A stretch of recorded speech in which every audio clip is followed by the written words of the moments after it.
I make chicken salad every single week for my family, and Amanda emailed me and she said, how do you prep your chicken for your chicken salad? So we're gonna answer that here because I do usually prep it ahead of time because my already long videos would be even longer if I did that on the screen. So I'm gonna show you how I prep my chicken for my chicken salad. I'm getting this going now, and then when I get home from the gym later tonight, I'm gonna be making a curry chicken salad and a Greek chicken salad. So you'll wanna come back for those recipes. But this is one of my basic boring beauty meals, okay? I've been on a calorie deficit journey for 15 months now. I've lost almost 130 pounds naturally.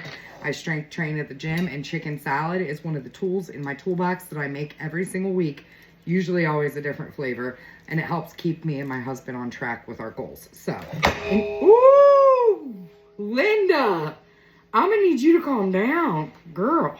I've got 4.5 pounds of chicken here. Now, I'm making a double batch. I usually do, and a double batch is gonna give you, depending on the recipe, between 24 to 30 servings, okay? I make a lot. I give it to the girls at my gym. I share with family, and then me and my husband eat on it throughout the week, okay? Now, I just put in some of this Knorr chicken bouillon. You'll find this in your Walmart Hispanic aisle, okay? They have the chicken, they have the beef, they have the tomato in these canisters, and they also have ham bouillon.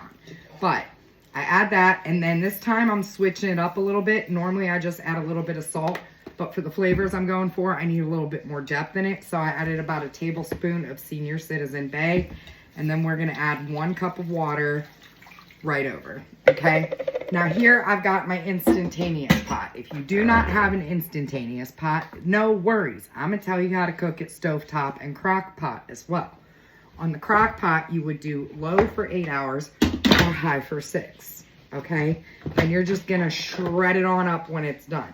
On the stove, you're gonna put those seasonings and your chicken with water to cover it on the stove, and you're gonna boil it until your chicken falls apart. It could be anywhere from 30 to 45 minutes, but you just want your chicken tender, okay?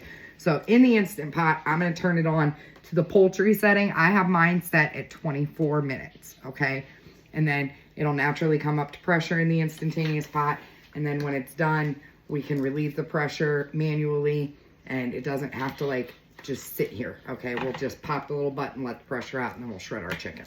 I'll be back for that part. Don't worry, Buttercup. Our chapon is all done. Oh, and she's smelling good, girl. Ooh, yummy. Now what we're gonna do is we're gonna take our chicken out and use our forks to shred. Or you can use your fancy little mixer. I don't do that. And that's it. That's how you prep chicken for chicken salad. It is the super easiest flipping thing you can do. And it'll come right apart. The instantaneous pot, in all honesty, is my favorite way to do it because it's quick, it's easy, you set it, you forget it, and you can get dinner done super quick in the instantaneous pot if you want to throw this together for dinner. Slow cooker, well, it's in the name, you know, like, not so much. I'm more of an instantaneous kind of chick, you know? So yeah, I'm just gonna shred this up, and then what I like to do after it's shredded, this broth in there, I'm gonna weigh the chicken so I get exact weight, and then I'm gonna add like 50 to 75% of that broth back into the chicken to keep it nice and juicy. That is important, okay? Because not only is there flavor in there, but nobody wants dry ass chicken salad. Like, nobody wants dry ass chicken salad. You want it to be nice and juicy. So that's how you prep it, Amanda. I hope this helps, and feel free to use this in any shredded chicken recipe. Okay? Okay, love you.